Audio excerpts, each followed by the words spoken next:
sebentar.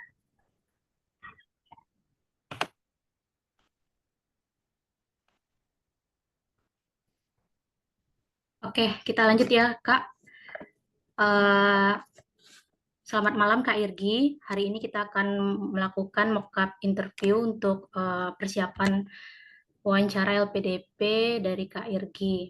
Nah, sebelum kita masuk interview pada hari ini, saya ingin memastikan terlebih dahulu apakah Kak Irgi sudah siap untuk melakukan interview pada hari ini? Ya, insya Allah siap, Kak. Oke, baik. Kalau boleh diperlihatkan Kak Irgi sekarang di sekelilingnya itu situasinya seperti apa? Apakah Kak Irgi lagi sendiri di dalam ruangan atau bagaimana? Ya, baik. Bisa diputar kameranya, iya? Oke, baik. Berarti Kak Irgi sekarang lagi sendiri ya di dalam ruangan dan dipastikan selama melakukan interview ini tidak ada gangguan yang ditimbulkan nantinya. Nah, baik kita masuk saja ke sesi interviewnya. Yang pertama yang ingin saya tanyakan, bisa Kak Irgi ceritakan tentang diri Kak Irgi terlebih dahulu seperti apa begitu? Perkenalan singkat tentang Kak Irgi. Baik, terima kasih. Sebelumnya saya ulangi, Assalamualaikum warahmatullahi wabarakatuh dan selamat sore untuk Bapak Ibu interviewer sekalian. Izinkan saya untuk memperkenalkan diri. Saya Muhammad Kirgis Al-Mukni, bisa dipanggil Kirgis. Saya berasal dari Provinsi Sulawesi Selatan, lebih tepatnya di salah satu wilayah transmigrasi yaitu Kabupaten Luwu Timur. Untuk pendidikan terakhir saya, yaitu Sarjana Kesehatan Masyarakat yang saya peroleh di Fakultas Kesehatan Masyarakat Universitas Hasanuddin pada tahun 2022. Dan saat ini saya bekerja sebagai tenaga kesehatan bagian epidemiolog kesehatan di bagian surveillance di salah satu puskesmas di wilayah saya, yaitu Puskesmas Bone Putih. Dari awal Januari 2023, alhamdulillah sampai saat ini. Dan saya memiliki minat di bidang kesehatan masyarakat, terutama di bidang kesehatan ibu dan anak dan juga teknologi informasi kesehatan. Dan untuk tujuan studi saya yaitu program studi magister ilmu kesehatan masyarakat di Universitas Indonesia untuk pilihan pertama, kedua UNAIR, dan ketiga adalah UGM yang sama-sama ilmu kesehatan masyarakat. Mungkin sekian, saya kembalikan ke Ibu. Baik, Irgi, berarti saat melakukan interview ini, berarti Irgi sekarang posisinya belum memiliki letter of acceptance dari perguruan tinggi ya. Iya, benar Ibu. Dan untuk tujuan perguruan tingginya itu ada Universitas Indonesia, UNER, dan juga UGM. Nah, berarti Ya, betul. sebelumnya Kak Irgi sudah pernah bekerja di Puskesmas sebagai seorang tenaga surveillance di bagian epidemiologinya di Puskesmas tersebut. Ya, Nah, benar. oke, saya ingin bertanya, kira-kira apa sih kenapa Kak Irgi itu lanjut studi? Apa alasan Kak Irgi itu harus lanjut studi? Kenapa harus kuliah kembali gitu? Baik. Untuk alasan atau motivasi saya untuk melanjutkan studi, yaitu saya merasa perlu untuk meningkatkan kompetensi saya di bidang kesehatan masyarakat, di mana saya sebagai tenaga kesehatan masyarakat dan orang kesehatan masyarakat merasa sadar dan perlu untuk mengambil peran lebih jauh dalam membantu menyelesaikan masalah kesehatan masyarakat yang ada di Indonesia, terutama di Kabupaten Luwu Timur, dengan cara menyusun rencana strategis sesuai dengan kontribusi saya ke depannya, sehingga saya memerlukan pengetahuan dan pengalaman dari program studi magister untuk memenuhi kompetensi yang saya butuhkan untuk mewujudkan cita-cita dan rencana kontribusi saya ke depannya bagi Indonesia. Mungkin seperti itu, saya kembalikan ke Ibu.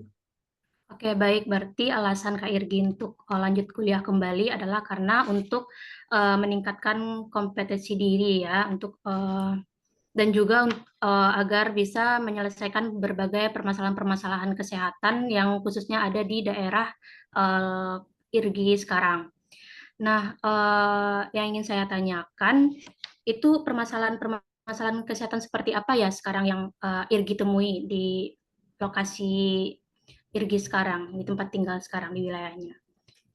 Ya, baik. Untuk permasalahan kesehatan masyarakat yang saat ini menjadi fokus utama dalam pemerintah khususnya di Kabupaten Luwu Timur, itu ada 3 sesuai dengan penilaian aspek pelayanan kesehatan masyarakat di suatu wilayah. Yang pertama ada angka kematian ibu, kemudian yang kedua ada angka kematian bayi, dan ketiga ada prevalensi balita stunting.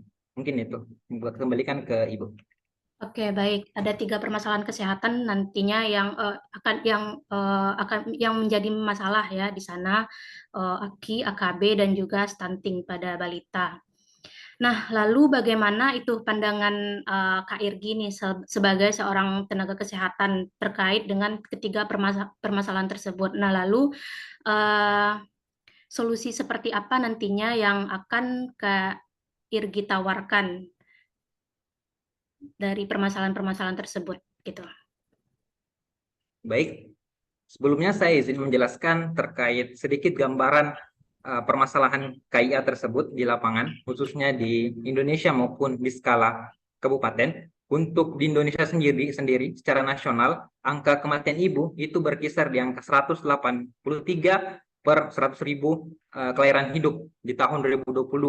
Itu berdasarkan data dari Kementerian Kesehatan, di mana untuk standar sendiri pencapaian untuk AKI itu ada di angka 70 per 100.000. Sedangkan di Kabupaten Luwu Timur itu ada 133 per 100.000 kelahiran hidup terjadi angka kematian ibu di tahun 2022 berdasarkan laporan Dinas Kesehatan.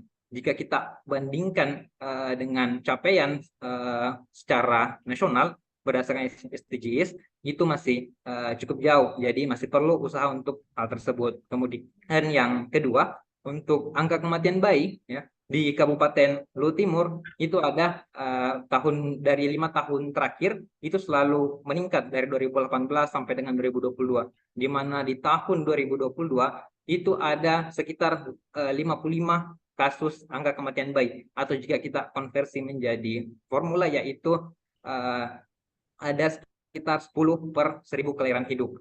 Kemudian untuk prevalensi balita stunting, ya di Indonesia ini untuk angka prevalensi balita stunting itu masih cukup tinggi dan di atas standar dari WHO, yaitu pada tahun 2022 itu ada sekitar 21,6% dari total balita yang mengalami stunting. Sementara target dari WHO untuk maksimal dari indikator rendah dari stunting yaitu 20%. Jadi masih cukup tinggi. Sedangkan di Kabupaten Luwu Timur, nah itu masih alhamdulillah 5 tahun terakhir itu bisa kita tangani dari 7% menjadi 3%, karena fokusan dari Kabupaten Luwu Timur memang meningkatkan program-program yang berkaitan dengan stunting. Nah, untuk bagaimana cara saya untuk membangun kontribusi ke depannya melihat permasalahan tersebut, saya ingin untuk bagaimana mengembangkan inovasi di bidang teknologi informasi kesehatan sebagai katalisator dalam membantu menyusun integrasi data-data kesehatan, khususnya data kesehatan ibu dan anak, yang bisa dimanfaatkan ke depannya oleh lintas sektor sebagai bahan untuk menunjang kebijakan dan program yang ada, sehingga kebijakan dan program itu lahir dari data yang real dan akurat. Mungkin seperti itu, saya kembalikan ke Ibu. Oke, baik. Berarti IRGI ingin melakukan kontribusinya atau solusi yang ditawarkan dari permasalahan-permasalahan tadi, yaitu mengembangkan inovasi di bidang sistem informasi kesehatannya ya, begitu ya? Iya, benar Ibu. Nah, yang ingin saya tanyakan selanjutnya, sistem informasi kesehatan yang seperti apa yang akan IRGI kembangkan? Platformnya itu seperti apa begitu? Memuat informasi apa saja nantinya? Ya, baik. Untuk sistem informasi kesehatan atau teknologi informasi kesehatan yang rencana ke depan saya kembangkan, itu adalah berbasis website terlebih dahulu. Sesuai dengan rencana kontribusi saya akan mengembangkan sebuah website yang terintegrasi, datanya terintegrasi antara data kesehatan ibu dan anak. Dalam hal ini ada wanita usia subur atau WUS, kemudian ada data terkait ibu hamil, khususnya yang beresiko dan tidak beresiko beserta faktor risikonya. Kemudian ada data bayi maupun balita ya, yang entah itu dia normal maupun mengalami BBLR dan stunting, kita akan masukkan. Nah, selain itu kita akan lengkapi dengan data demografinya pasien-pasien tersebut, sehingga lebih jelas di mana saja misalnya pasien tersebut berada atau bagaimana sosial ekonomi keluarganya. Dan yang penting juga adalah analisis spasial atau pemetaan wilayah terkait angka kematian ibu, angka kematian bayi, dan stunting, sehingga data-data yang tersedia di platform digital kesehatan tadi, yang tertuang tadi, itu bisa kita upload secara real time dan secara integrasi pada suatu platform, sehingga bisa dimanfaatkan oleh pihak-pihak lintas sektor untuk mereka jadikan sebagai acuan dalam menentukan arah kebijakan maupun program yang ada di wilayah tersebut. Jadi seperti itu, saya kembalikan ke Ibu. Oke, baik. Berarti apa sih yang membedakan antara inovasi platform sistem informasi kesehatan yang Kak Irgi buat ini dengan platform sistem informasi kesehatan yang sudah ada sebelumnya? Ya, untuk perbedaannya sendiri, saya di sini mencoba memformulasikan dan merancang platform digital kesehatan ini dengan melihat apa saja kekurangan dan integrasi data apa saja yang kurang. Jika kita melihat untuk khususnya untuk Kabupaten Luhut Timur sendiri, ya, itu untuk platform digital kesehatan, mau itu berbasis web ataupun aplikasi, itu masih kurang sekali, dan hanya ada satu website yang digunakan sebagai upload atau platform digital kesehatan yang ada di Kabupaten Luhut Timur. Itu aplikasinya surveillance kesehatan yang saya pegang hari ini.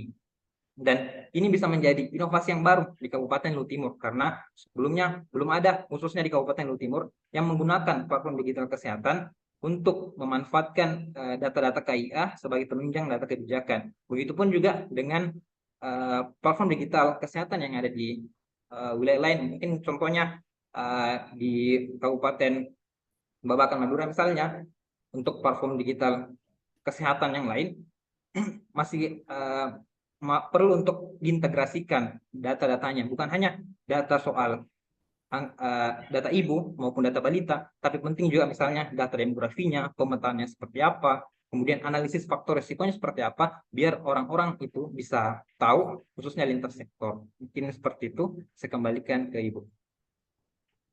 Oke, baik. Terima kasih penjelasannya Irgi. Jadi saya bisa tangkap Kak Irgi ingin melakukan inovasi seperti itu nantinya untuk kontribusinya ya dari permasalahan-permasalahan yang tadi. Nah, selanjutnya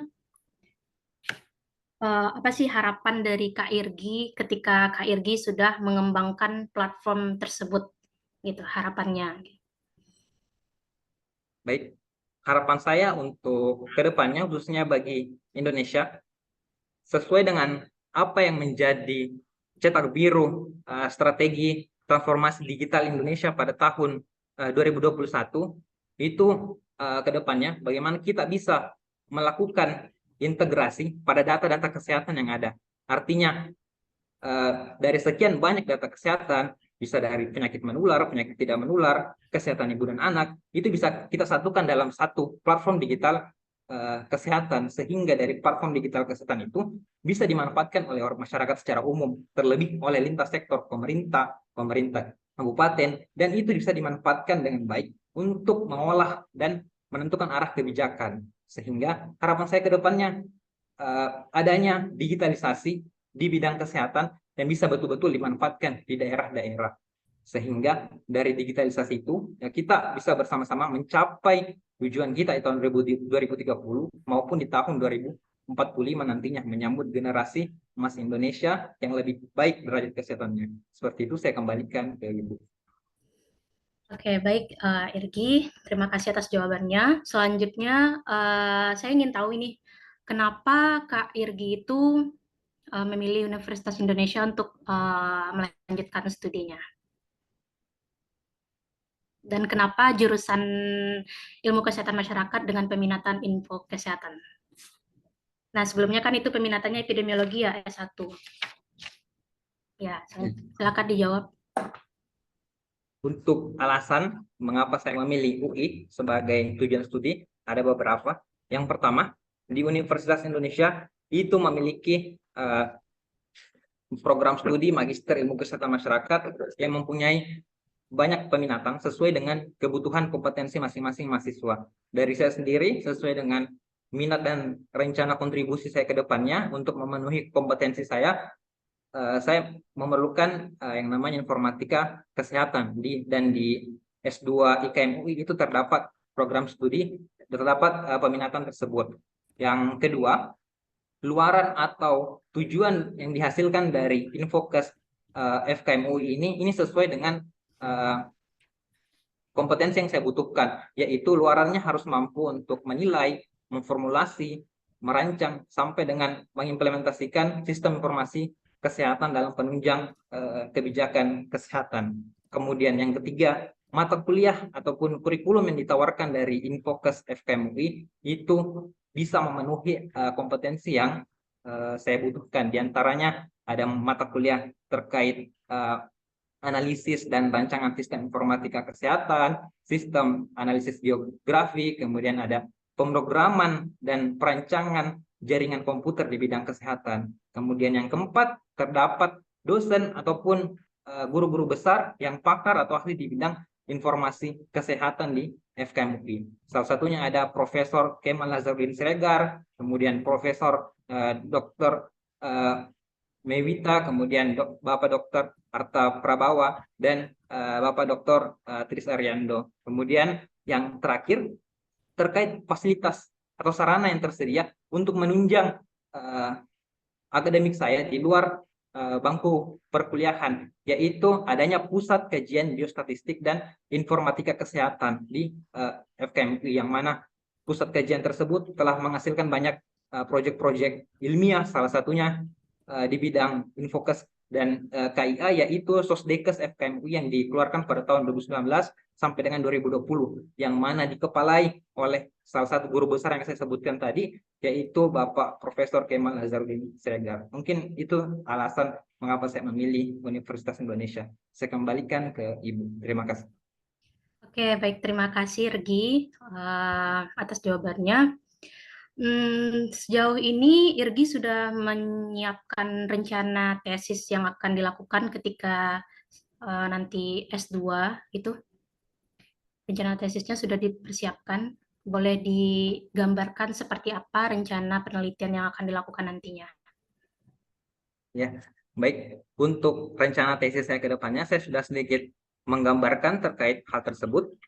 Untuk topik dari penelitian yang akan saya lakukan, yaitu terkait efektivitas dan efisiensi dari pemanfaatan teknologi informasi di bidang kesehatan dalam menurunkan masalah kesehatan ibu dan anak di suatu daerah.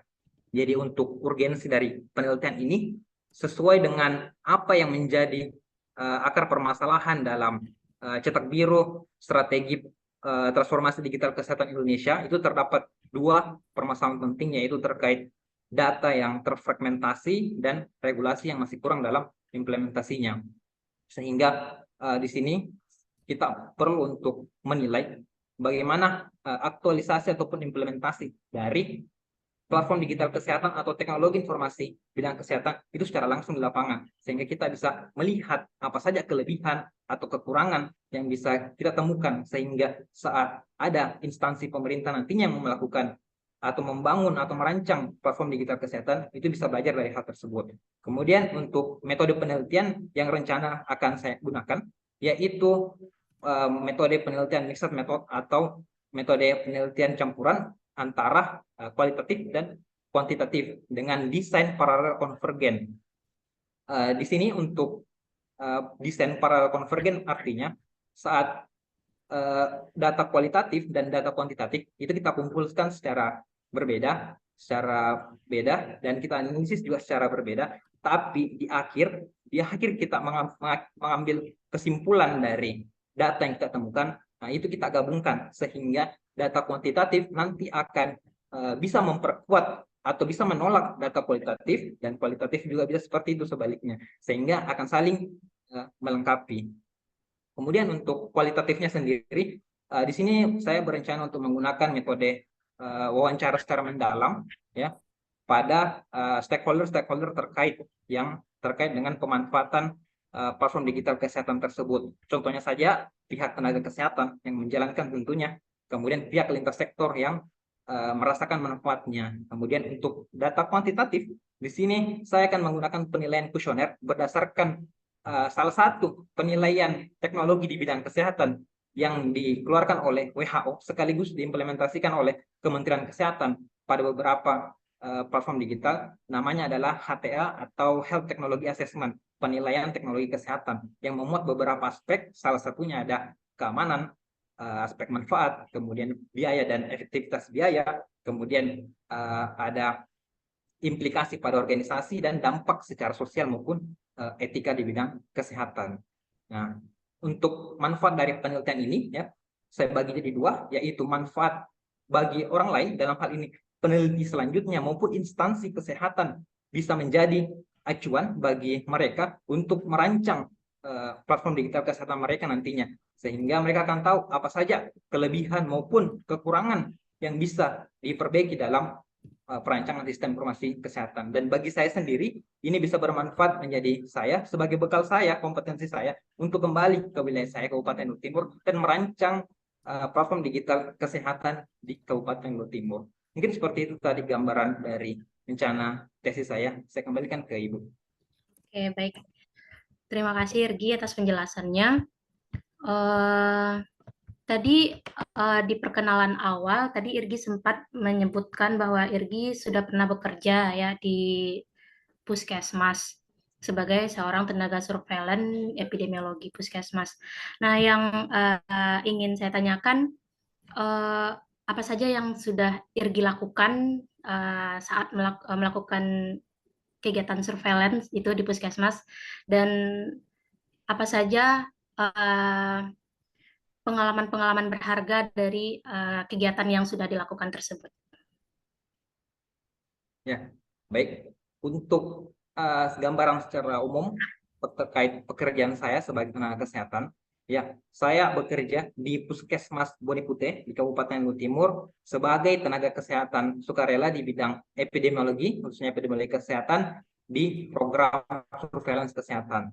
Di surveillance kesehatan, saya bersama satu rekan kerja saya itu memegang 3 kegiatan dari surveillance kesehatan yang ada di Puskesmas. Yang pertama ada sistem kewaspadaan dini respon penyakit berpotensi KLB atau kejadian luar biasa. Biasa kita singkat SKDR potensi KLB. Kemudian yang kedua ada otopsi verbal maternal, perinatal, dan neonatal atau singkatnya penyelidikan epidemiologi pada kematian ibu dan kematian bayi. Kemudian yang program yang ketiga itu ada pelacakan kasus penyakit yang dapat dicegah dengan imunisasi atau biasa kita singkat PD3I dan CBMS, Case Based Measles Surveillance atau surveillance campak. Itu tadi untuk tiga kegiatan secara umum. Dan untuk hal apa yang saya pelajari selama di Puskesmas, ini tertuang dalam salah satu hal yang bisa saya dapatkan, yang saya ajarkan pada diri saya, yaitu tentang makna dari pengabdian, ketulusan, dan kemanusiaan. Di mana setelah saya menyelesaikan studi S1 dan saya sempat berpikir pada saat itu bagaimana cara agar saya dapat merealisasikan atau dapat memberikan gelar maupun ilmu yang saya dapatkan itu bisa bermanfaat bagi masyarakat, khususnya di bidang kesehatan masyarakat. Sehingga saya memutuskan untuk bergabung menjadi tenaga kesehatan epidemiolog di Puskesmas Bonipute pada tahun 2023 awal. Di Puskesmas tentu saya bertemu dengan berbagai macam orang, dengan berbagai macam latar belakang maupun sudut pandang. Dan dari mereka saya belajar banyak hal. Salah satunya adalah tentang makna dari bekerja atau pekerjaan. Di mana bekerja bukan hanya berbicara soal tinggi rendahnya sebuah jabatan maupun besaran sebuah gaji, tetapi jauh lebih daripada itu, bekerja atau pekerjaan berbicara soal bagaimana kita menjalankan tanggung jawab pekerjaan dengan ikhlas, dengan tulus, sehingga apa yang kita kerjakan itu bisa bermanfaat bagi banyak orang. Dan hal tersebut ditunjukkan oleh sebagian besar rekan-rekan tenaga kesehatan di Puskesmas Bonipute yang betul-betul mereka menghargai pekerjaan mereka, sehingga saya banyak belajar dari mereka terkait pengalaman dan bagaimana makna dari bekerja, sehingga apa yang saya kerjakan sebagai tenaga kesehatan masyarakat, khususnya surveillance, itu bisa bermanfaat bagi masyarakat di wilayah kerja puskesmas saya. Dan pada akhirnya saya yakin dan percaya pada sebuah kata-kata, yaitu sebaik-baiknya manusia adalah yang bermanfaat bagi manusia lain, dan sebaik-baiknya ilmu pengetahuan adalah yang berguna bagi orang lain. Mungkin itu terkait pertanyaannya. Saya kembalikan ke Ibu. Oke, terima kasih Irgi atas penjelasannya. Selama melakukan kegiatan surveillance ke masyarakat atau melakukan penyelidikan epidemiologi, pelacakan-pelacakan kasus, nah itu kira-kira seperti apa tantangannya itu di masyarakat yang Irgi temui? Ya, untuk tantangannya sendiri ya, untuk dalam saat kami melakukan penyelidikan epidemiologi atau kunjungan rumah. Kalau dalam surveillance kesehatan yang kami lakukan, itu namanya penyelidikan epidemiologi dan kunjungan rumah, sekaligus kita edukasi terkait penyakit tersebut. Untuk kendala sendiri, yang biasa kita temukan di lapangan, itu adalah terkait lokasi rumah dari pasien tersebut. Jadi terkadang ya, pada awal-awal bekerja, saya dengan rekan kerja saya, itu kadang masih kurang baik dalam mengumpulkan data informasi terkait identitas responden. Contohnya saja nomor HP maupun alamat lengkap dari pasien. Sehingga saat kami turun di lapangan melakukan penyelidikan epidemiologi, terkadang kami tidak menemukan rumah pasien tersebut, sehingga kami tidak bisa melakukan penyelidikan epidemiologi. Nah, itu yang menjadi kendala kami juga kadang di lapangan. Tapi kami berusaha dan berinisiatif untuk bisa menangani hal tersebut, yaitu dengan cara bekerja sama dengan poli umum selaku pemegang registrasi pasien, sehingga kami bisa mendapatkan data pasien, identitas pasien yang lebih jelas, dan juga kami bekerja sama dengan pihak pustu di desa dan aparat desa jika masih ada data yang kurang lengkap dari pasien tersebut, sehingga tidak ada lagi pasien yang tidak bisa kami kunjungi karena permasalahan identitas maupun lokasi rumah. Mungkin seperti itu, saya kembalikan ke Ibu. Oke, itulah mengapa pentingnya sistem informasi kesehatan di sana ya, Irgi ya. Iya, betul. Penting untuk mengetahui data-data seluruh warga agar kesehatan masyarakat di sana itu dapat terwujud dengan setinggi-tingginya gitu. Selanjutnya itu saya lihat dari data esainya Irgi ini.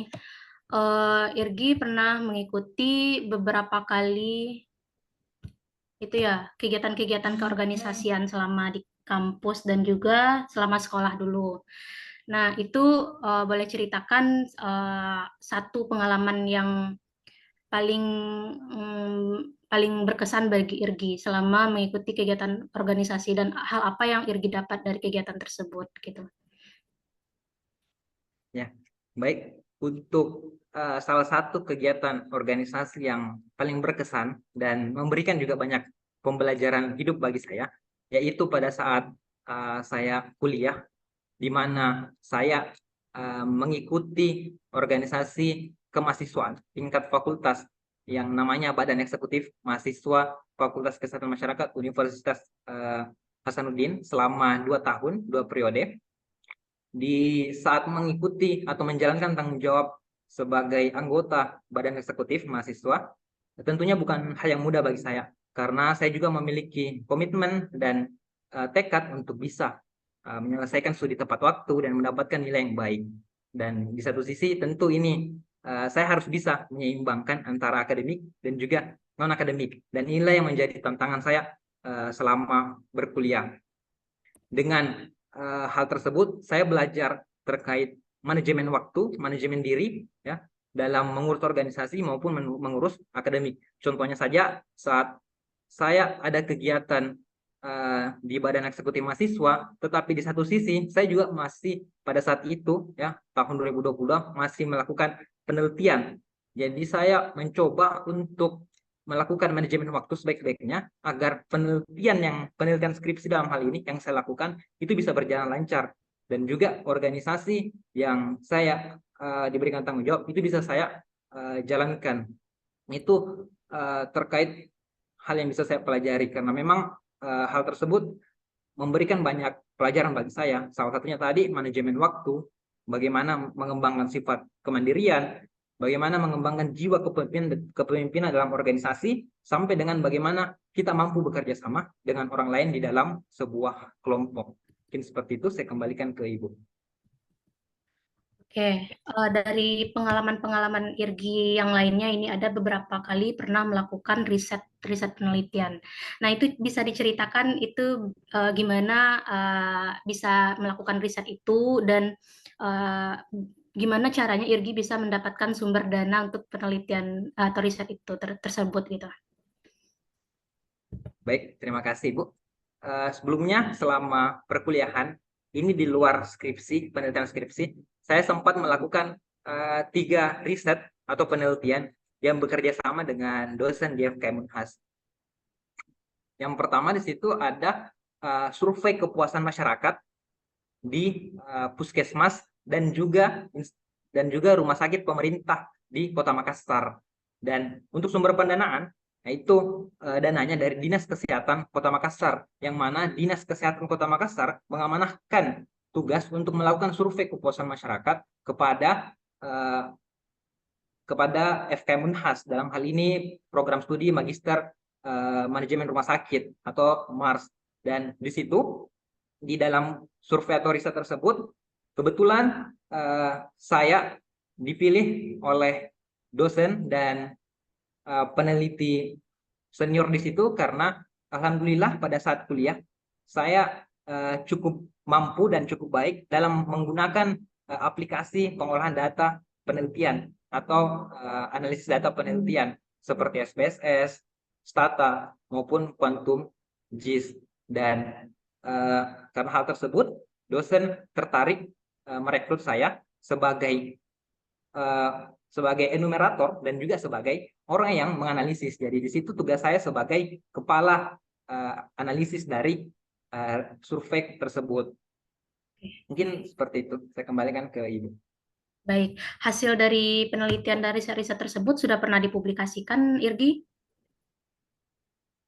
Ya, untuk riset tersebut, dia hasilnya bukan, setahu saya itu bukan dalam bentuk riset maupun riset artikel penelitian maupun jurnal ilmiah, tetapi dia dalam bentuk laporan yang diserahkan kepada Dinas Kesehatan Kota Makassar. Karena kembali tadi ke awal, tugas dari melakukan survei kepuasan di instansi pelayanan kesehatan masyarakat, itu adalah tugas dari Dinas Kesehatan Kota Makassar, tapi diamanahkan kepada FKM Unhas selaku institusi perguruan tinggi, sehingga bentuk akhir dari riset atau survei tersebut itu adalah dua laporan cukup tebal yang terkait dengan hasil riset yang diteruskan kembali ke Dinas Kesehatan Kota Makassar.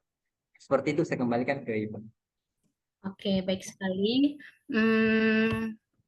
Baik, mungkin yang terakhir ingin saya tanyakan kepada Irgi nih. Nanti setelah studi, misalnya nanti kalau udah mulai studi di Universitas Indonesia, apa aja sih yang bakal dilakukan ketika Irgi melakukan studi S2 nanti gitu? Selama kuliah apa aja rencana-rencana yang akan dilakukan begitu? Ya, baik. Untuk rencana studi saat S2 nanti, saya mencoba merencanakan dalam beberapa tahap sesuai dengan semester yang akan kita jalani. Saya bagi menjadi 4 semester untuk rencana studinya.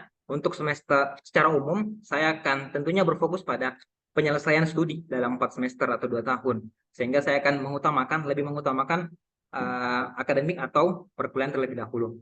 Nah, untuk di semester 1, saya akan fokus belajar di perkuliahan, dan juga di saat semester awal saya mencoba untuk mencari pelatihan maupun pelatihan terkait informasi data kesehatan atau sistem informasi kesehatan sebagai penunjang saya juga kompetensi saya. Dan selain itu, saya juga ingin bergabung di tadi sarana yang saya sebutkan sebelumnya, yaitu Pusat Kajian Biostatistik dan Informatika Kesehatan, untuk ya kembali meningkatkan kompetensi saya di luar bangku perkuliahan. Nah, untuk di semester kedua, di sini saya akan mencoba fokus untuk menyusun keseluruhan proposal tesis saya akan mencoba merancang seperti apa nantinya teori maupun prosedur yang akan digunakan dan lain-lain. Dan selain itu, saya juga ingin mencoba terkait publikasi atau situs-situs publikasi yang terpercaya yang sesuai dengan standar dari kelulusan FKM UI. Karena jujur saya belum pernah melakukan publikasi jurnal maupun artikel, sehingga ini penting bagi saya untuk segera lebih awal memulai untuk mencari situs ataupun web jurnal yang bisa ditempati untuk artikel penelitian nantinya. Kemudian untuk di semester 3, jika nantinya sudah ada misalnya pembimbing dari tesis, saya akan mencoba untuk melakukan ujian proposal tesis dan melakukan penelitian di akhir semester tersebut. Sehingga nantinya di semester 4, semester akhir, itu saya akan melakukan penyelesaian atau finishing terhadap studi saya, misalnya mengupload jurnal, mengupload artikel penelitian di jurnal yang sudah saya temukan di awal, dan juga melakukan ujian meja. Mungkin seperti itu gambaran rencana studi saya. Saya kembalikan ke Ibu. Oke, terima kasih Irgi. Kira-kira dari sebentar. Oke, maaf tadi udah ditanyakan.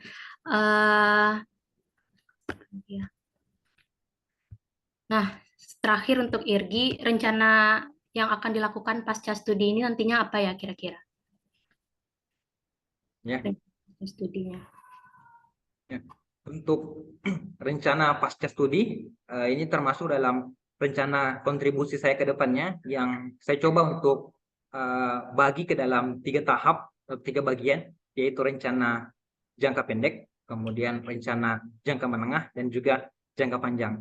Nah, untuk pasca studi sendiri itu terletak di rencana jangka pendek. Setelah saya menyelesaikan studi S2 nantinya, insya Allah saya akan kembali ke daerah saya, Kabupaten Lu Timur, kembali ke puskesmas saya, Puskesmas Bone Putih, untuk merancang ya proposal dari platform digital kesehatan yang telah saya rencanakan. Dan untuk hal tersebut, sebelum melakukan implementasi ataupun sebelum melaksanakan peluncuran dari platform digital kesehatan, terlebih dahulu kita akan melakukan pertemuan dengan pihak lintas sektor terkait seperti tenaga kesehatan tentunya, kemudian pihak desa dan ibu-ibu PKK selaku orang yang paling dekat dengan masyarakat, pihak kecamatan ya, maupun dengan kominfo di kecamatan, sehingga seluruh stakeholder, seluruh lintas sektor itu bisa tahu terkait program kita, terkait inovasi kita, yaitu platform digital kesehatan. Dan di situ kita akan minta juga terkait kesediaan mereka untuk bisa menjalankan, untuk bisa betul-betul memanfaatkan platform digital data yang ada di situ untuk penunjang data, penunjang kebijakan kesehatan. Dan setelah itu kita akan luncurkanlah platform digital kesehatan, dan kita evaluasi setiap 3 bulan sekali dan 1 bulan sekali, di mana dalam sebulan sekali itu ada namanya Lokakarya Mini Bulanan. Itu adalah salah satu program kerja dari puskesmas yang wajib untuk dilakukan, dan untuk 3 bulan sekali ada namanya Lokakarya Mini Tribulanan yang dilaksanakan dengan pihak lintas sektor, dan itu juga adalah salah satu program wajib, sehingga di sela-sela kegiatan puskesmas, kegiatan pemerintah, itu bisa kita gunakan juga sebagai evaluasi dari inovasi kita. Ya, kemudian untuk rencana jangka menengah, setelah sekitar 2 sampai 5 tahun setelah lulus, di sini setelah kami berhasil dengan platform digital kesehatan di skala puskesmas, saya akan mencoba naik di tingkat kabupaten, tingkat yang lebih tinggi. Jadi kita dari bawah dulu, tingkat puskesmas, tingkat yang lebih kecil, kemudian dari hasil evaluasi dan dari hasil implementasi, kita akan bawa ke Dinas Kesehatan Kabupaten untuk kembali melakukan digitalisasi pada data kesehatan ibu dan anak di skala kabupaten. Dan untuk skala kabupaten, tentu lintas sektor yang diajak, yang ditemani untuk bersinergis justru lebih banyak lagi. Ada dinas pertanian misalnya, kemudian dinas peternakan kabupaten, dinas kominfo, rumah sakit juga. Ya. Jadi kita akan betul-betul lebih merangkul lebih banyak lintas sektor di skala kabupaten untuk bisa memanfaatkan platform digital kesehatan tersebut. Dan untuk rencana jangka panjang, yaitu saya ingin Kabupaten Luhut Timur ini bisa melakukan digitalisasi pada bidang kesehatan sesuai dengan apa yang menjadi rencana pemerintah juga dalam cetak biru transformasi digital kesehatan Indonesia, yang mana digitalisasi kesehatan di Kabupaten Luhut Timur itu kita lakukan bukan hanya di bidang kesehatan ibu dan anak, bukan hanya untuk data-data KIA, tetapi untuk data kesehatan lainnya seperti penyakit menular, penyakit tidak menular seperti diabetes, kemudian penyakit kardiovaskular lainnya, maupun data remaja sampai dengan lansia dan imunisasi. Itu bisa kita lakukan digitalisasi dan integrasi data dalam platform digital kesehatan Kabupaten Luhut Timur. Sehingga pada akhirnya Kabupaten Luhut Timur itu bisa menjadi wilayah yang digitalisasi dan bisa menjadi role model bagi wilayah lain. Dan kita bersama-sama, bukan hanya Kabupaten Luhut Timur saja yang melakukan digitalisasi, tapi wilayah lain juga. Sehingga ke depannya tahun 2030, tahun 2045 itu kita bisa menurunkan masalah kesehatan masyarakat yang ada dan menyambut generasi emas dengan derajat masyarakat yang lebih baik. Mungkin seperti itu untuk rencana kontribusi saya. Saya kembalikan ke Ibu. Baik, terima kasih Irgi atas penjelasannya. Mungkin sekian dari saya, dilanjutkan dengan Agung ya. Maaf lama ya Agung. Baik, terima kasih Ibu Ocha ya, Ibu Soraya. Nah, izin melanjutkan Ibu. Selamat sore Pak Kirgis. Iya, sore Bapak. Bagaimana kabarnya hari ini Pak? Alhamdulillah sehat walafiat. Terima kasih Sehat ya, Bapak. Pak Kirgis. Saya tertarik nih, ini nyamannya dipanggil Pak apa Mas ya? Nah, itu tergantung Mas aja, Bapak aja. Mau Mas itu bisa, Baik, Bapak juga bisa. saya panggil Mas aja ya kalau gitu, karena saya lihat di Iya. sini masih muda juga ya, lulus S1-nya 20 tahun. Nah, mungkin saya tertarik nih Mas Kirgis, kenapa pas setelah menyelesaikan studi S1 kemarin memilih untuk kembali ke mengabdi di puskesmas? Ya.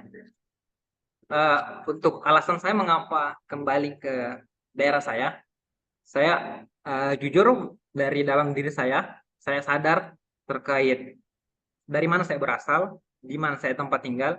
Sebelum saya mensejahterakan wilayah lain, sebelum saya berkembang juga di wilayah lain, saya akan mengembangkan dulu wilayah saya, tempat kelahiran saya. Di mana juga di tempat kelahiran saya, Kabupaten Luhut Timur, itu masih terdapat masalah kesehatan masyarakat yang butuh bantuan, yang butuh peran lebih jauh oleh anak-anak di wilayah tersebut. Sehingga memang itu lahir dari dalam diri saya sendiri untuk mau memberikan apa yang saya miliki, khususnya di bidang masyarakat, khususnya di bidang kesehatan masyarakat kepada wilayah saya. Seperti itu, saya kembali ke Bapak. Baik, sebelum kerja di puskesmas, apakah pernah bekerja di tempat lain, Mas?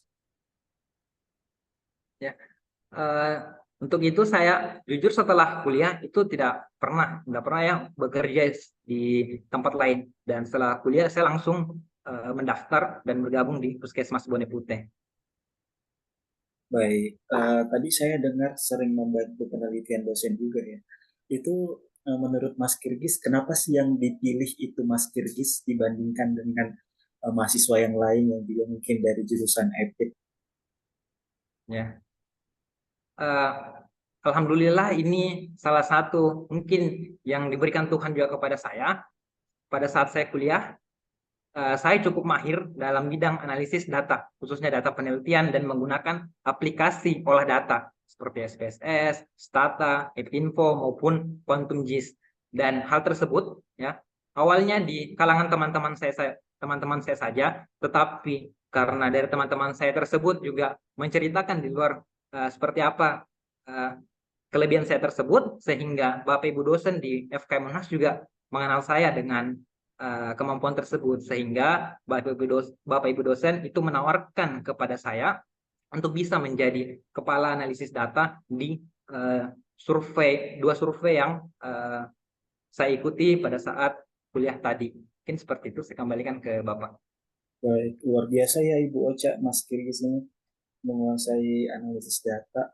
Eh, ini kan lagi ada pembukaan CPNS ya Mas Kirgis.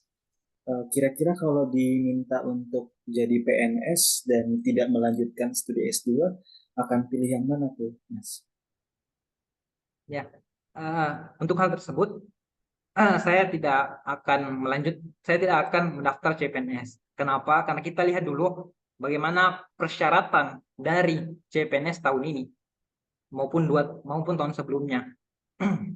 Untuk beberapa tahun terakhir, khususnya di bidang kesehatan, untuk CPNS itu terbagi menjadi dua, ASN dan P3K. Dan kita yang di daerah itu hanya terbuka untuk PNS dengan status P3K, di mana salah satu syarat dari P3K itu adalah telah melaksanakan atau telah bekerja selama minimal 2 tahun di tempat kerjanya dengan bidang yang sama. Dan pasti saya tidak mungkin memenuhi hal tersebut, dan tentu saya pada keinginan saya memang ingin melanjutkan kuliah, sehingga saya tidak terlalu memikirkan terkait CPNS tersebut. Seperti itu, Bapak.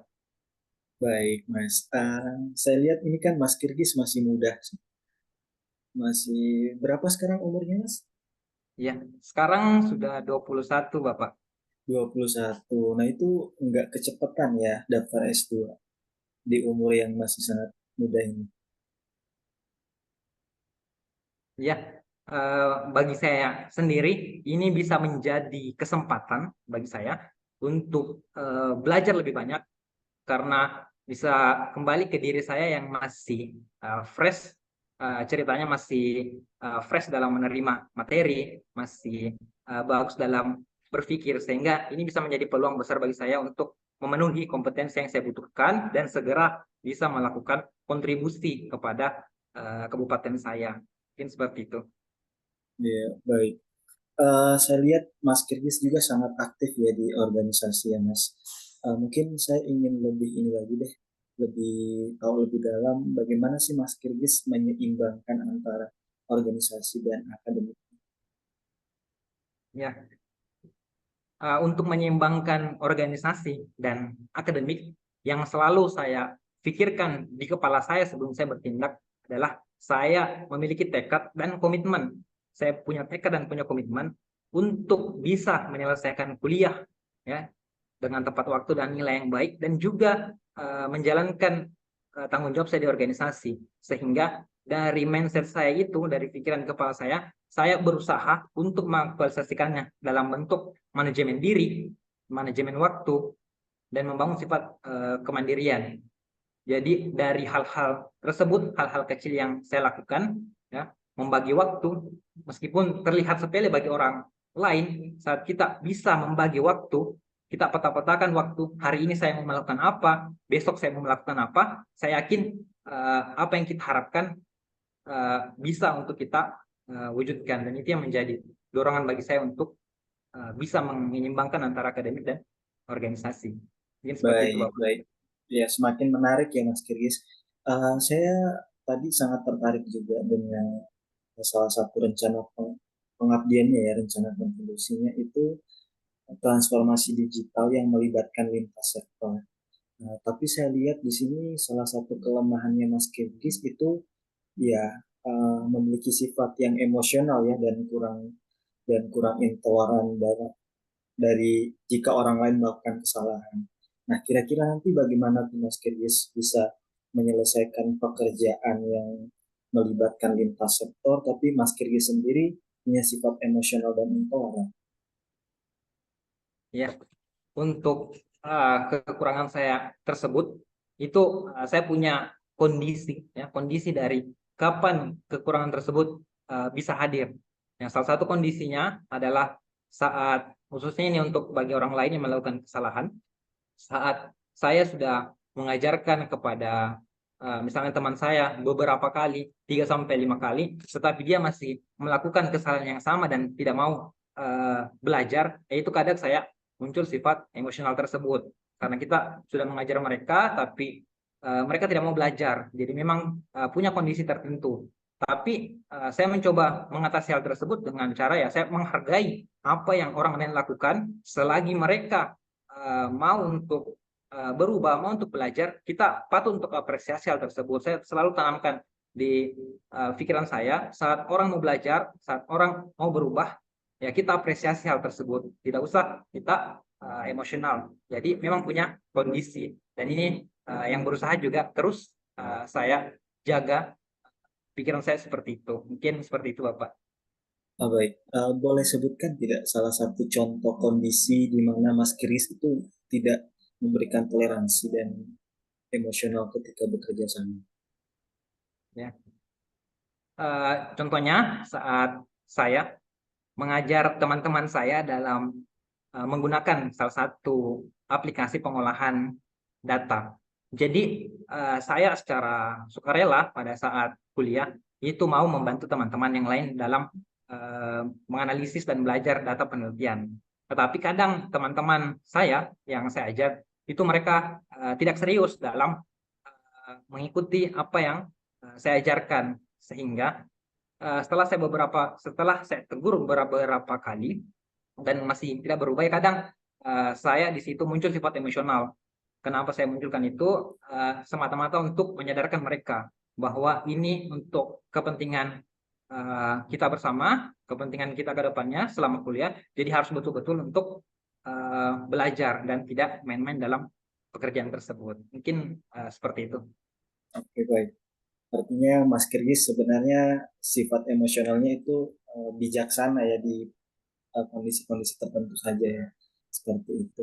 Pernah tidak Mas Kris melakukan kesalahan dalam pekerjaan? Ya, saya pernah melakukan kesalahan dalam bekerja. Salah satunya saat saya dan rekan kerja saya di bagian surveillance kesehatan itu salah dan kurang lengkap dalam mendata dengan baik identitas responden saat melakukan salah satu kegiatan surveillance, yaitu pemantauan kasus berpotensi KLB.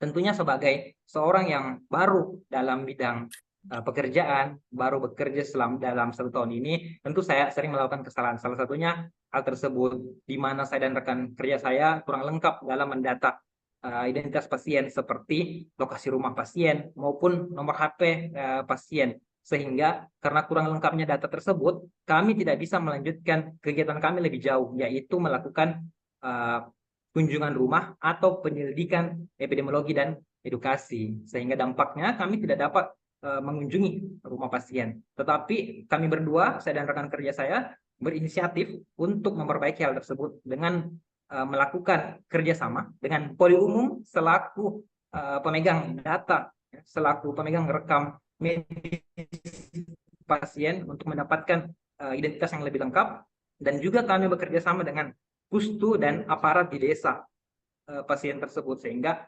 kami mendapatkan data yang lebih lengkap terkait pasien, sehingga kami bisa melakukan kegiatan kami lebih baik lagi ke depannya. Mungkin seperti itu, saya kembalikan ke Bapak.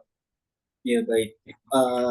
Kami tahu ya kalau di daerah itu mungkin secara realitas dengan idealisme yang kita uh, miliki ya sebagai seorang anak muda yang membawa semangat transformasi digital itu mungkin akan jauh berbeda dengan realitas di lapangan, Mas Kirgis. Nah, kira-kira nanti tantangannya seperti apa ya untuk merealisasikan mimpi-mimpi Mas Kirgis tadi? Untuk hal tersebut, saya sudah coba untuk menganalisis permasalahan tersebut dari sisi kekuatan, kemudian kelemahan maupun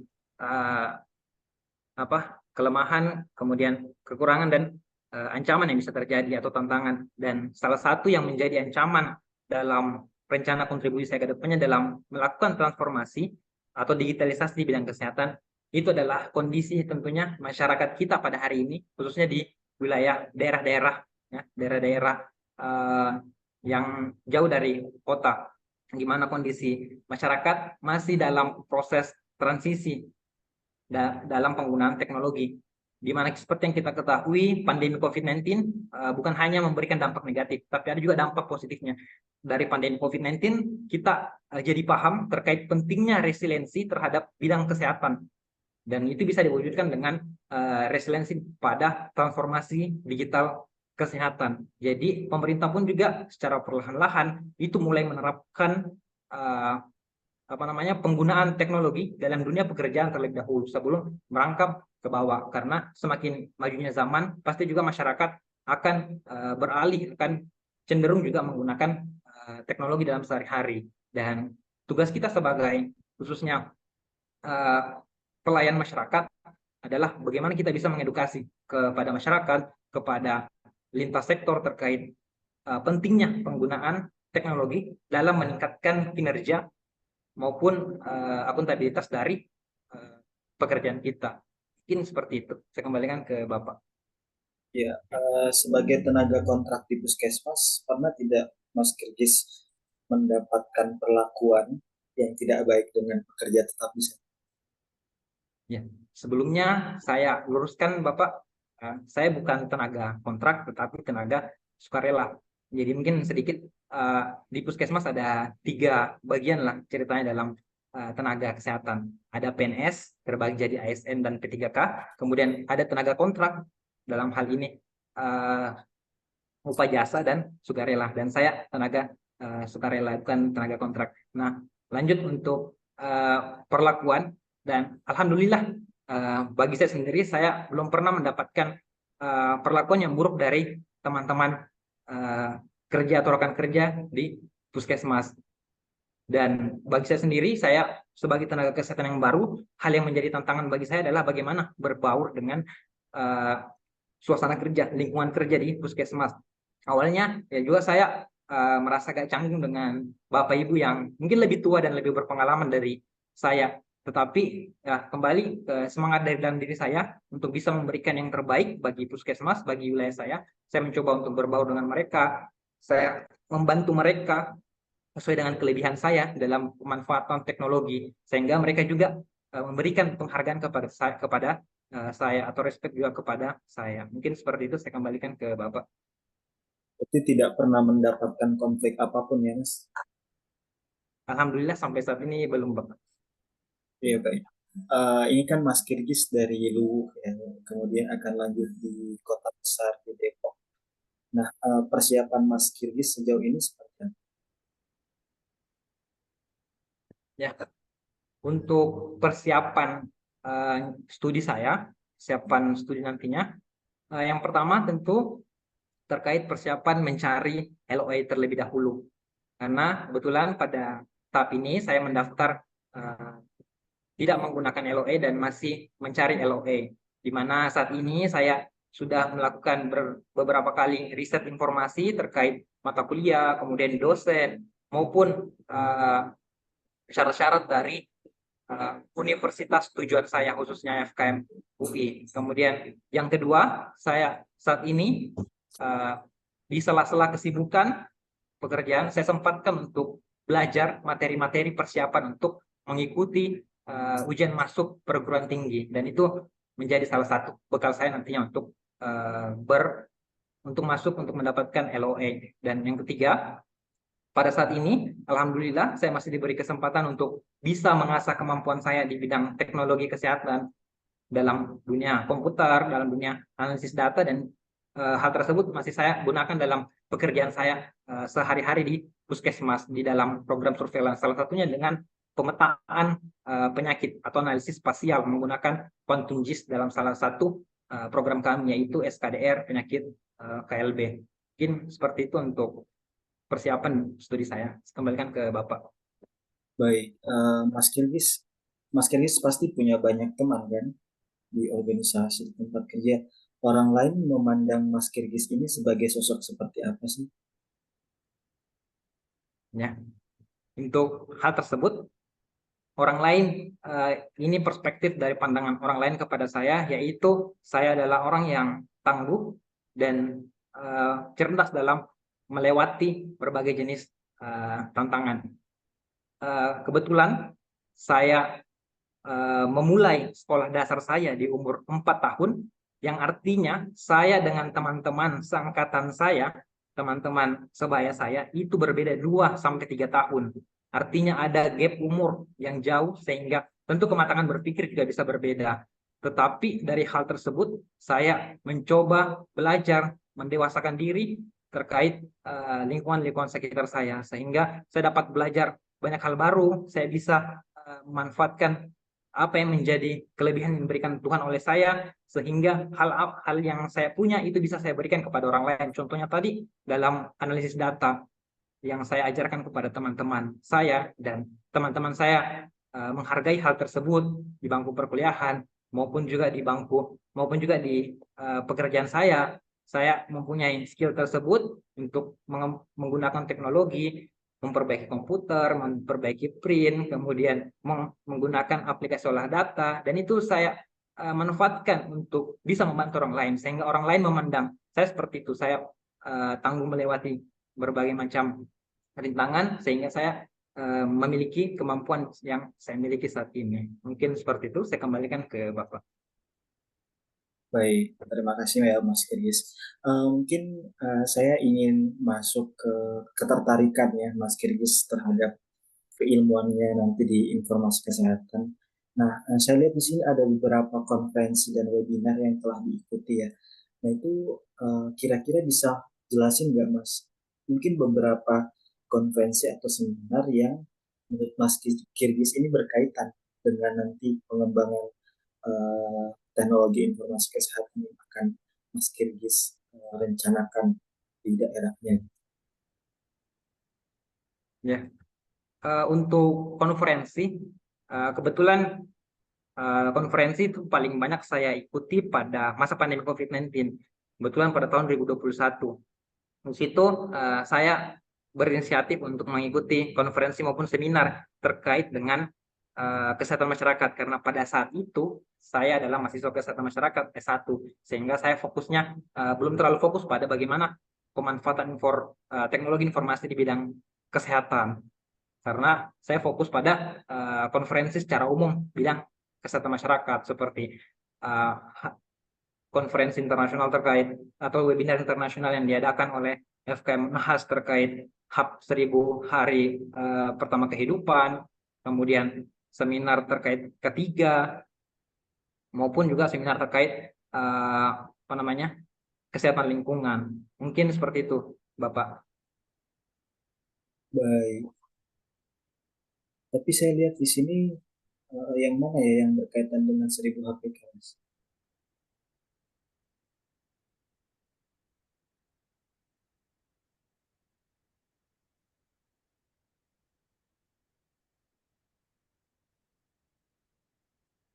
Oh, suara saya jelas ya, Mas Kirgis?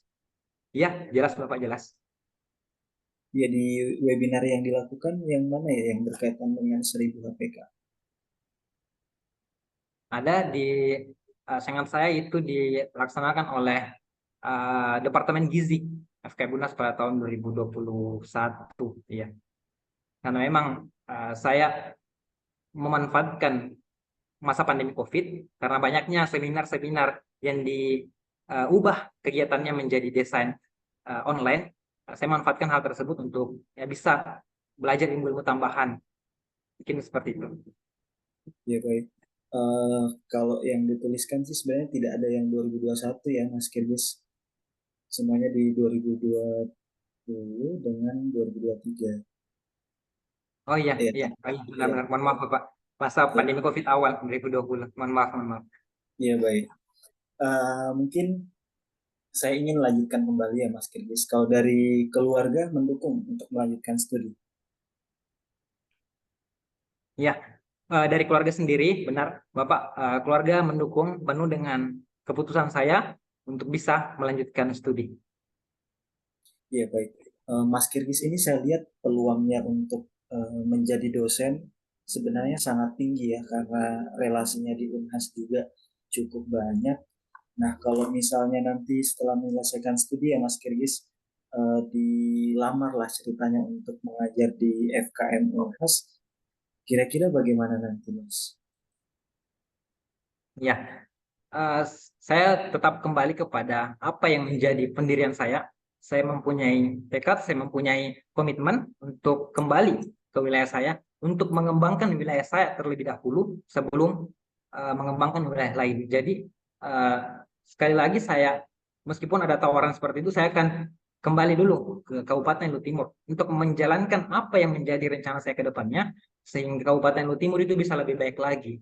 Pun nantinya ke depannya saat mungkin beberapa tahun ke depan, 10 tahun ke depan, 15 tahun ke depan, ada tawaran untuk menjadi dosen, khususnya dosen praktisi, tentu itu bisa menjadi pertimbangan. Kita juga bersifat terbuka karena ilmu yang kita dapatkan di lapangan ya tentu penting juga bisa kita bagikan ke mahasiswa di bangku perkuliahan. Tapi tetap saya akan kembali dulu ke Kabupaten Lu Timur. Seperti itu. Baik, berarti tetap pada rencana awal ya Mas Kirgis. Ya, Betul, Bapak. meskipun kalau misalnya peluang kontribusinya diaplikasikan dengan Anda menjadi dosen, kira-kira bagaimana? Maksud saya menjadi dosen kan tidak terbatas hanya mengajar ya Mas, bisa juga ada kerjasama proyek antara misalnya Unhas ya dengan kabupaten daerah asalnya Mas Kirgis. Nah, itu kira-kira tetap di pendirian awal atau seperti apa? Iya, saya akan tetap pada pendirian awal karena ini mungkin yang bisa kita sama-sama lihat dalam proses pengabdian tentunya berbeda antara dosen dan praktisi.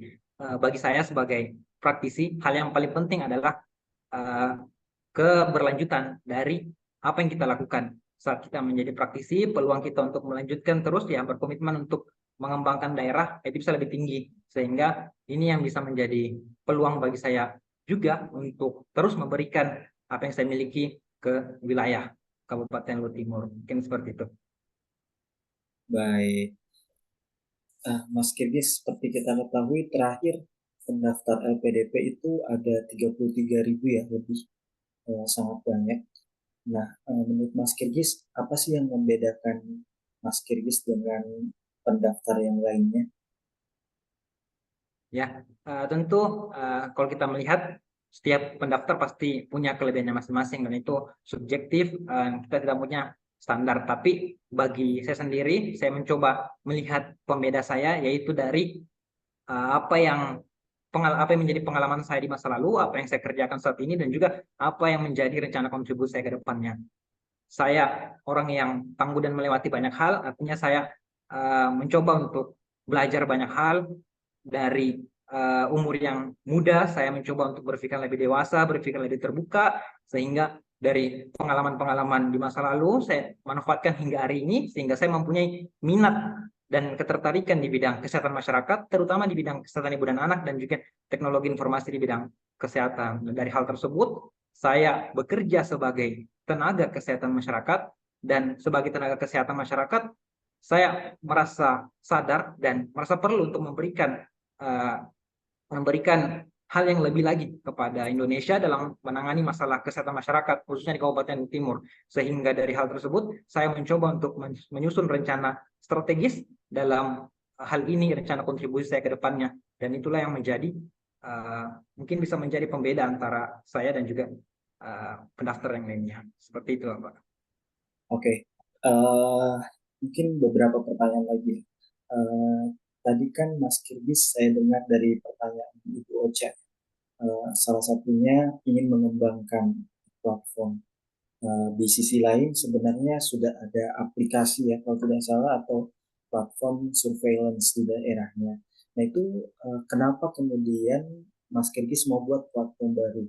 Kenapa tidak menggunakan platform yang digital yang ada sekarang dan dikembangkan menjadi lebih baik? Ya, kita lihat bagaimana platform dari surveillance ini. Platform surveillance kesehatan ini ya dibuat oleh Dinas Kesehatan Kabupaten Lu Timur, khususnya bidang surveillance di Dinas Kabupaten. Tetapi platform tersebut itu bukan murni dari mereka, bukan murni dari orang Dinas Kesehatan. Itu mereka dapat bantuan dari pihak ketiga selaku orang yang teknik informatika atau orang yang membuat website tersebut. Jadi mereka hanya membayar terkait website tersebut dan digunakan oleh pemerintah. Nah, di sini inilah peluang kita untuk memberikan digitalisasi, karena kita sebagai tenaga kesehatan mestinya bisa untuk membuat platform digital kesehatan sendiri. Jadi kita tidak hanya terus bergantung pada orang lain yang membuat hal tersebut, tapi ini perlu inisiatif dari kita sendiri untuk bisa mengembangkannya. Apalagi platform digital kesehatan tersebut dibuat oleh tenaga kesehatan, tentunya mereka lebih tahu apa saja mungkin data yang paling penting, apa saja fitur-fitur yang bisa ditambahkan maupun hal yang bisa menunjang dalam penentuan kebijakan kesehatan. Mungkin seperti itu. Saya kembalikan ke Bapak. Baik. Mas Kirgis membayangkan platformnya itu nanti seperti apa ya? Ya, untuk saya sendiri membayangkan bagaimana platformnya ke depan. Seperti yang saya sampaikan bahwa platform yang awalnya saya buat di Puskesmas itu adalah berbasis pengembangan website. Kita akan coba bagaimana merancang sebuah website ya, yang berisi terkait data-data terkait wanita usia subur, kemudian data ibu dan balita, hingga dengan pemetaan wilayah terkait masalah kesehatan ibu dan anak. Jadi dia dalam bentuk website ya yang bisa diakses oleh pihak lintas sektor yang mempunyai akses, sehingga pihak lintas sektor tersebut bisa menggunakan data tersebut sebagai acuan valid dalam menentukan kebijakan maupun programnya. Mungkin seperti itu gambaran yang ada di kepala saya, Bapak. Ya baik, tadi juga saya sempat dengar ada terkait dengan geospasial atau pemetaan itu ya. Nah di FKM UI, khususnya di Infokes, kira-kira mata kuliah apa aja yang bisa mendukung pengembangan platformnya Mas Kirgis? Ya, ada salah satu mata kuliah yang terkait dengan analisis spasial, yaitu Sistem Informasi Geografis atau SIG. Ya, seperti yang kita ketahui, SIG ini salah satu cabang ilmu yang bisa kita gunakan dalam membuat pemetaan maupun analisis kasus-kasus penyakit itu berdasarkan geografi atau peta. Nah, ini yang bisa menjadi mata kuliah tambahan bagi saya.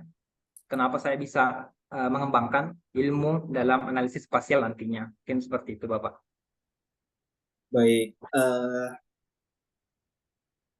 kalau misalnya lulusan S2 kan mungkin dituntutnya lebih banyak kontribusinya ya Mas Kirgis ketika kembali ke daerah.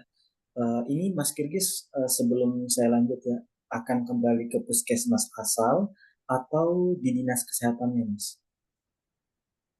Ya, sesuai dengan rencana kontribusi yang tadi saya paparkan bahwa saya akan kembali ke puskesmas terlebih dahulu. Saya akan mulai dari yang lebih kecil terlebih dahulu. Artinya kita mencoba realistis ya dalam menerapkan ilmu yang kita dapatkan. Kita dari bawah dulu, kita buat dari bawah dari skala yang lebih kecil. Setelah kita berhasil di skala yang lebih kecil itu kita bisa naik ke tingkat dinas kesehatan kabupaten. Artinya kita punya landasan yang lebih kuat di situ. Dari bawah kita bangun bersama-sama, kemudian ke yang lebih luas. Ini seperti itu, Bapak. Iya, tapi kan ini posisi Mas Kirgis S2 kan? Nah itu kira-kira ada posisi yang strategis tidak dalam mengaplikasikan keilmuan nanti ketika ditempatkan di puskesmas asal? Ya, untuk hal tersebut, khususnya di Puskesmas Boni Putih tempat saya masih puskesmas baru, berdiri tahun 2021 pertengahan, dan untuk beberapa pengelola program strategis, khususnya di surveillance kesehatan, saya akan mencoba masuk ke surveillance kesehatan, karena memang jujur di puskesmas saya khususnya di surveillance kesehatan itu kami tidak ada yang berjabatan bahkan sesuai dengan bidangnya awalnya. Jadi pemegang surveillance kesehatan itu bukan sarjana kesehatan masyarakat, tapi bidang lain. Nah, padahal seharusnya sesuai dengan peraturan pemerintah terkait tenaga kesehatan, khususnya di bidang surveillance, itu harusnya yang pegang adalah orang kesehatan masyarakat. Dan saya berharap saya bisa masuk di situ menjadi pengelola program surveillance kesehatan untuk mengembangkan tadi platform digital kesehatan di skala puskesmas. Mungkin seperti itu, Bapak. Baik, menarik ya Mas Kirgis. Berarti nanti kalau misalnya programnya sudah berjalan platformnya sudah berjalan dengan baik, akan ini ya diajukan ke Dinas Kesehatan untuk diterapkan ke kabupaten atau iya kabupaten dulu ya. Seperti itu ya, Mas. Ya, benar Bapak. Jadi nanti izin melanjutkan. Jadi nantinya setelah sukses di skala puskesmas, kita akan integrasikan data kesehatan tersebut di skala dinas kabupaten atau skala Kabupaten Lu Timur, sehingga data dari Puskesmas Bone Putih, data dari Puskesmas 17 Puskesmas lainnya itu bisa terintegrasi di dalam platform digital kesehatan yang akan dirancang di skala dinas kesehatan. Jadi kita akan secara bertahap melakukannya seperti itu. Baik, Mas Kirgis pernah membaca atau mengikuti sebuah kegiatan yang memaparkan best practice penggunaan platform digital di bidang kesehatan? Ya, salah satu yang saya ikuti, ini baru seingat saya bulan kalau nggak salah bulan September akhir, tanggal 29 atau 30-an, karena adanya Undang-Undang Kesehatan terbaru, Undang-Undang Nomor 17 tahun 2023 tentang kesehatan. Di situ ada beberapa bab yang ditambahkan terkait pemanfaatan sistem informasi kesehatan dan teknologi kesehatan. Salah satunya di bab 10 soal teknologi kesehatan, di bab 11 soal informasi kesehatan atau SK.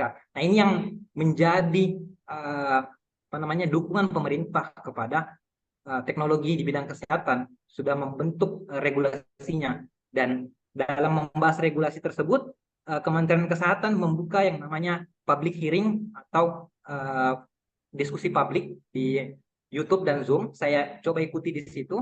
Saya belajar beberapa hal terkait pemanfaatan teknologi kesehatan ke depannya. Misalnya teknologi kesehatan hari ini yang dikemukakan oleh Kementerian Kesehatan pada saat itu sudah dibagi menjadi dua, ada telekesehatan dan telekomunikasi di bidang kesehatan, ada telemedicine dan telekomunikasi. Telemedicine digunakan untuk pelayanan perseorangan, khususnya pengobatan, kemudian konsultasi antara dokter.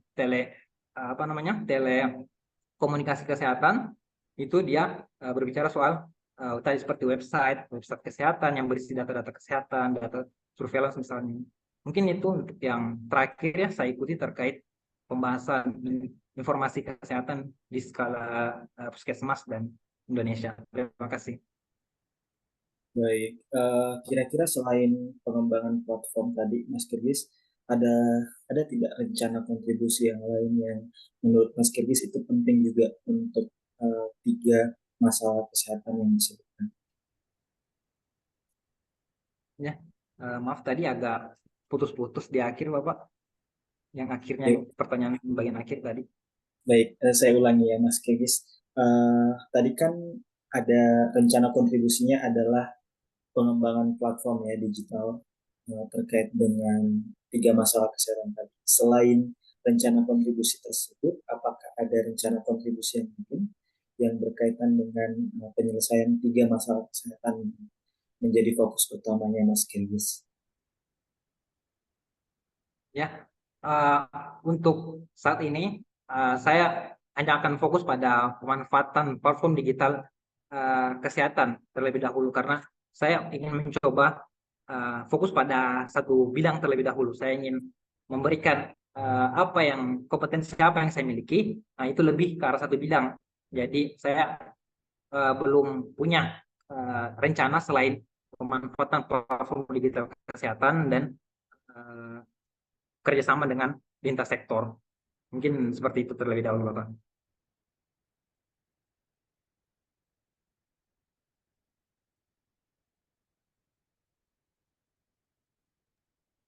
Baik, terakhir dari saya Mas Kirgis sebelum saya serahkan ke Ibu Soraya ya. Eh, Kira-kira apa sih yang menjadikan Mas Kirgis ini betul-betul layak kami terima sebagai penerima beasiswa LPDP? Baik. Hal yang bisa menjadi pertimbangan LPDP untuk menerima saya sebagai awardee, yaitu visi atau tujuan yang ingin saya capai ke depannya itu sejalan dan selaras dengan visi maupun tujuan dari LPDP itu sendiri. saya sebagai tenaga kesehatan masyarakat maupun orang kesehatan masyarakat merasa sadar dan sangat perlu untuk mengambil peran lebih jauh dalam membantu menyelesaikan masalah kesehatan masyarakat yang ada di Indonesia, terutama di Kabupaten Luwu Timur, dengan cara menyusun rencana strategis melalui rencana kontribusi saya ke depannya. Hal tersebutlah yang sejalan dengan apa yang menjadi visi dari LPDP itu sendiri sebagai lembaga pengelola dana pendidikan yang berskala internasional yang bertugas untuk mempersiapkan SDM Indonesia dan mendorong inovasi-inovasi ya bagi kesejahteraan Indonesia ke depannya. Sehingga LPDP merupakan wadah yang tepat bagi saya untuk bisa mewujudkan cita-cita dan rencana kontribusi saya ke depannya.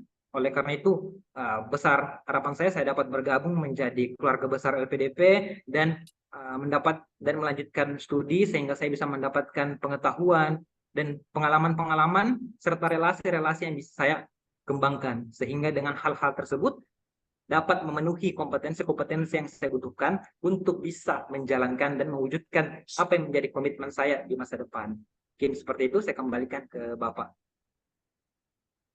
Baik, terima kasih ya Mas Kirgis, luar biasa untuk jawaban-jawabannya. Nanti saya serahkan ke Ibu Ocha, Ibu yang sudah membuka interview kita hari ini. Silakan, Bu.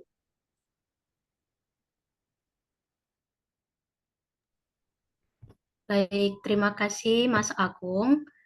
Terima kasih juga Mas Irgis, sangat luar biasa ya penjelasan dari Mas Irgis.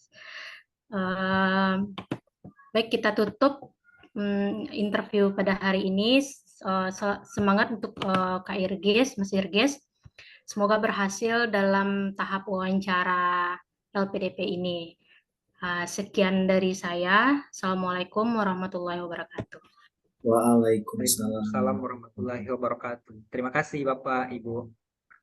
Sama-sama Mas Kirgis. Sama-sama Mas. Terima kasih. Aduh, sakit tenggorokan, Kak. Minum dulu, Gis. Keren, keren. Keren loh kan, Gung? Tuh, sakit. Ini junior aku, Cak, di kampus. Apa, Gung? Junior aku di kampus nih, Kirgis. Iya, Ocha tadi lihat profilnya itu kan ternyata sama-sama Unhas ya. Iya. Iya. Ini 1 tahun, 1 angkatan. Iya, salut banget masih muda. Cepat sekolah aja. Iya, cepat sekolah 21 ya umurnya. Iya. Jadi kita Tamat umur 20. keren. Iya, 21. 21. Turil. Nggak dipalsukan itu. Gimana rasanya Irgis? Kak, aku manggilnya Irgi aja berarti ya? Iya, bisa Kak, bisa. Oke. Soalnya aku lebih tua nih di umur daripada Kak Irgi, dari Irgi. Iya Kak. Gimana rasanya tadi interview Irgi? Mungkin karena saya jarang ya untuk Zoom lama. Kadang kalau orang bilang Zoom fatigue, apakah bahasanya seperti yang kalau lihat layar lama, nah itu kadang mata berair karena memang saya punya masalah pada mata di saat kecil, nggak bisa melihat layar-layar terang seperti ini terlalu lama seperti itu. Iya benar. Sebenarnya interviewnya itu kira-kira 45 menit sampai 1 jam ya, Agung ya. Tapi ini karena tadi kebanyakan yang ditanya, jadi sampai sekarang udah 1,5 jam kita Zoom. Nggak apa-apa. Ini udah kali keberapa mock-up wawancara, Irgi? Ini yang ketiga, Kak. Yang ketiga. Ya. Daftar LPDP udah kali ke pertama? Iya, baru pertama, Kak. Tapi udah keren banget ya. Iya.